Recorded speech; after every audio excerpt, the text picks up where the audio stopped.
In this business of reviewing cars, there are some cars that just leave a mark. You remember them, you lust after them, you take pictures of them and you keep them in your phone, and you just always have them in the back of your head.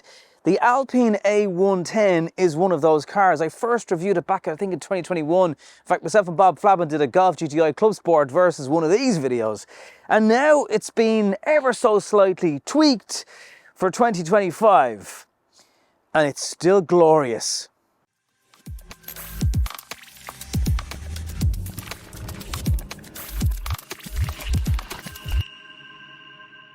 So a brief Alpine history lesson then. Go back to 1955, which is when this brand was invented by a racing driver / Renault dealer.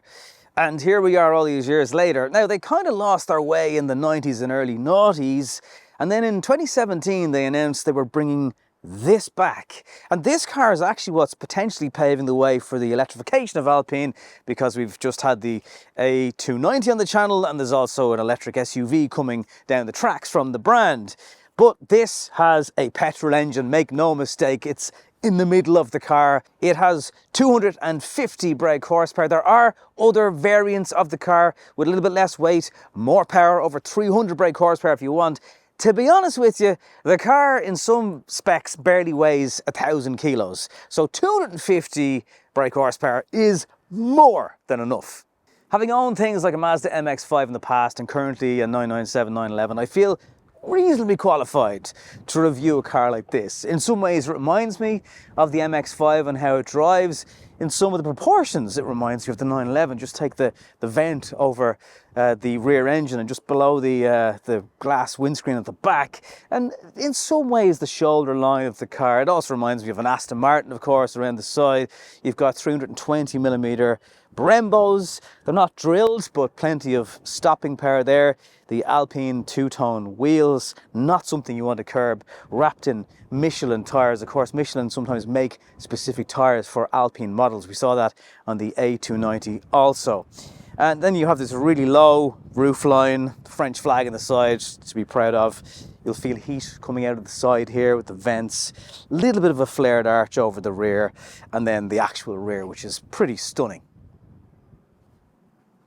It's all rounded off by this center exhaust pipe, which probably looks meaner on the outside with the surround on it, but then it's just a single piece inside. A110 badge in the back, these striking looking rear lights. Now the boot is pretty small. You'd get maybe a soft weekend bag in there. There is also a frunk which is slightly bigger, but it's not a car you're going to be going away for 2 weeks to Australia with your suitcases with, but it's not really that kind of car. Also, just nice touch on the inside through the glass is the Alpine badge, just covering the engine housing in there. Whether it's the light combination on the front, it's a very striking car. Gets lots of attention on the road, make no mistake about that.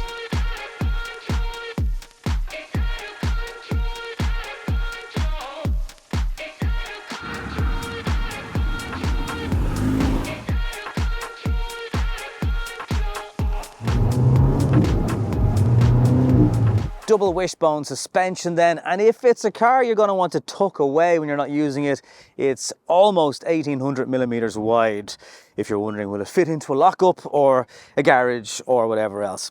Now, what else is the competition for this car? Well, obviously there's some discontinued Lotuses like the Elise Caterhams, there's the Audi TT RS, there is the Porsche 718, quite a bit more expensive. And the thing I like about this car is road tax is not massively expensive. Running costs, you're talking 9 litres per 100 kilometers. So actually for the performance, you know, you're getting an amazing handling car without the running costs of a Porsche. And I'll be doing a review and kind of an update on my own car, because I've recently had not even a repair bill, just a maintenance bill for that car. And I don't think you're ever going to find yourself with the same types of bills for one of these. However, I was able to buy a 911 for give or take 40 grand. This car in the updated version is from €93,000. So that's a lot of repair bills, and you could be driving a 911, which in some ways is obviously a more superior car, but this is just raw fun. Bear in mind, this is a very low slung car, so depending on how able-bodied you are, it'll be more or less comfortable to get in and out of. Don't expect any major luxuries for a 90-odd thousand euro price tag car either. You get climate control and CarPlay and a few buttons, and that really is it. The main buttons you will focus on are the three here for your gear selector and your engine stop start, which just pulses at you and says, please, please press me. Side belt seats, very comfortable, but even to drop them lower onto the ground, you have to get your Allen key set out because you can't do that. So it's look, a car probably not you're going to be changing seat positions in all the time. You'll just set it up once and it's fine. Now I have to say I didn't need to adjust it. It's nicely on the floor and I do like sitting low. You will share some of the parts bins from Renault Clios and things like that, and that is something else that maybe, you know, a Porsche customer just won't accept. It's still simple to use, however. There's a red sport button on the steering wheel, huge big paddle shifters if you want to manipulate the gear changes yourself, a 7-speed automatic gearbox.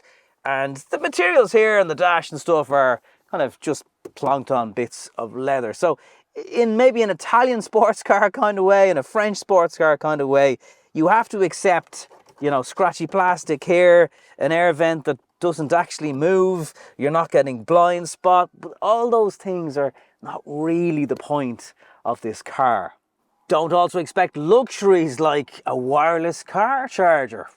Not happening. And you'll be bringing your old style cables from a few years ago because it has just USB-A, 2 of them, and an auxiliary input for your iPod. Proper throwback stuff going on here. And again, for 93, give or take, you just may not want that. Worth pointing out as well, the old model, which really doesn't look drastically different, and in some ways I think could actually be a little less refined. You can get some of those pre-reg versions in Alpine Dublin for a little bit less than the price of this new version. So that's also worth bearing in mind if you are interested in one, because I think from a used point of view, particularly in Ireland, it's a very, very limited market. Very few of these in the country, I'd imagine. And if you're going to import one from the UK, well, it's just possibly not going to be worth the hassle. Unless you just got loads of money, you don't care. Now, I remember last time driving this car and everything felt a little bit louder. And I do wonder for emissions and all that, because the road tax is quite low, have Alpine just dialed things back ever so slightly. Now, there is a sport button that you can press. It'll hold on to the gears for longer. It'll do some more pops and bangs. It'll still do the odd one in the normal mode, but I do, again, remember the Megane or S Trophy just being louder, more boisterous. And it's possibly just desensitized ever so slightly in this version, I think. The best sports cars don't always have to be fully on suspension wise. They can kind of do the more normal, comfortable stuff as well as the into the twisties. And this is one of those cars. It is a little bit unforgiving on the wrong road surface, but on a decent road surface can still be a decent, you know, enjoyable road, but a decent surface to go with it. It's not bad at all. There's a little bit of forgiveness in the suspension, believe it or not. Fuel efficiency seeing about 9.1 litres per 100 kilometres. That's around about your typical Golf GTI, not as thirsty as a Golf 4. That's sort of 260, 270 to 300 brake horsepower. I think it's all right. I mean, obviously it's a light car and it's still doing that. A Golf is a much heavier vehicle, and it is obviously all dependent on how you drive it. Noise insulation. So there's quite a bit coming into the cabin. You'll hear the turbo spooling up, which is kind of a nice thing, I'd imagine. A lot of people will appreciate that. I think if you think of this car as a track car that you can also use as an everyday daily, I think that would give you a better interpretation of what it's like to drive. For the simple reason that, you know, there are limitations in soundproofing and things that maybe you're not expecting for this price of car. The acceleration, this for me is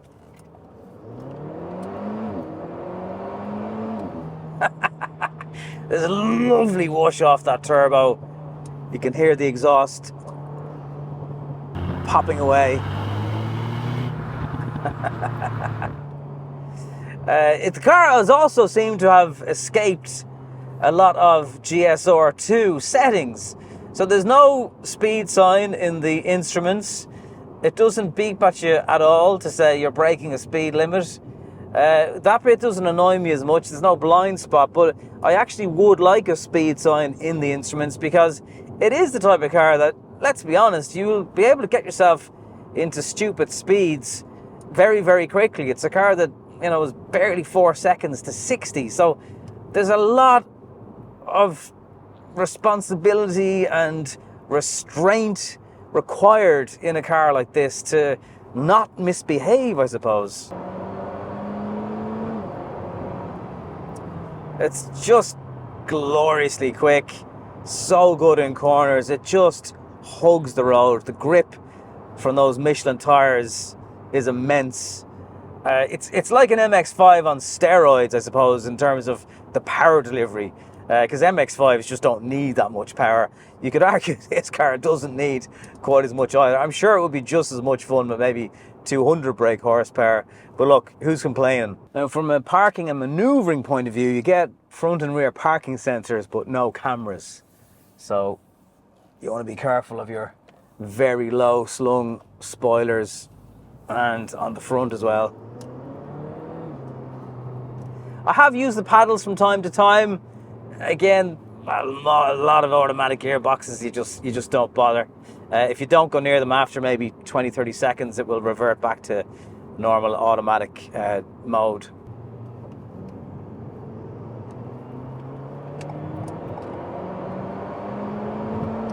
And how this thing can reach motorway speeds within a fraction of a few seconds is always going to be enjoyable. It's not particularly noisy on the motorway at, you know, your 100 to 120 kilometers an hour. Tire noise is probably the most intrusive part of it, if I'm honest. Not necessarily noise over the A-pillars, but you do want a car like this to be aerodynamic, and that's been built into the low slung design of it, which is obviously going to be able to cut through the air better. For the motorway stuff, then you've got cruise control. Drops down to 4th, 5th to overtake. The odd time now, it's not really sure what gear it wants to be in, and you've got to really ease off for it to settle down into 7th. Normal cruise control, no adaptive fancy stuff on this thing. Again, remember, kind of back to basics. But when you want to overtake something and blast on down, it is just one of those smiles every time.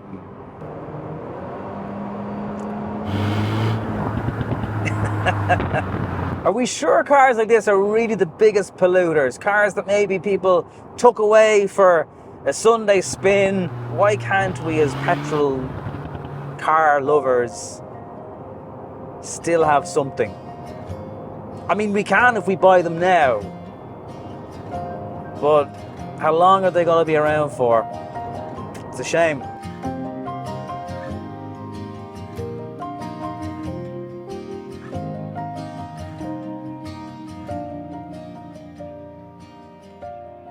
The gorgeous Alpine A110 then, what a fun car to get behind the wheel of, to go for a blast on a decent road. But it can do the normal stuff as well, and that's some of the best sports cars are like that. The MX-5, even the 911 in a Carrera, you know, it's quite a livable car. They're not bone shakers the way you might anticipate them to be. But like my Golf GTI video that I think I did last year, you can't review these cars anymore and have a tinge of sadness, because they're not going to be around forever, from all the warning signs from EU regulations. And hopefully synthetic fuels or something else will give cars like this a second wind, because if they're gone, it's just not going to be as fun without cars like this in our life. You know, they're not for everybody, I do get that, but for those who are truly into whatever it is, golf, horses, art, if you're into cars, that's your thing. And there's very few other areas where people are sort of saying, no, you can't enjoy that thing anymore. But cars, it feels like we're just going to be punished. Doesn't seem right, does it? Anyway, let me know what you think of this gorgeous little thing.